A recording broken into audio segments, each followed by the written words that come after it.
جرانجي برجر ده بقى بيبقى مكون من ايه؟ جرانجي برجر ده بقى بيبقى برجر لحم صافي مع جبنه شيدر وصوص جرانجي وطماطم وبصل. ايه هو صوص الجرانجي ده بقى؟ ما اعرفش. هنفتح بقى ونجرب ونشوف مع بعض. صلوا على النبي عليه الصلاه والسلام. نفتح كده بقى نقول بسم الله. الصوص بقى طالع من بره وباظ من بره اهو. بسم الله. ده صوص جبنه ده.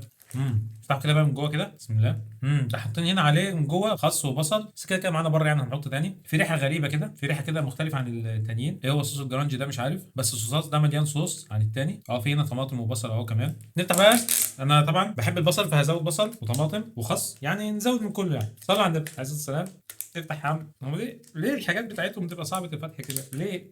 يعني ما ينفع. نزود بقى ايه شويه بصل ونحط طماطم. نزود طماطم. طعم الخيار بتاعهم حلو.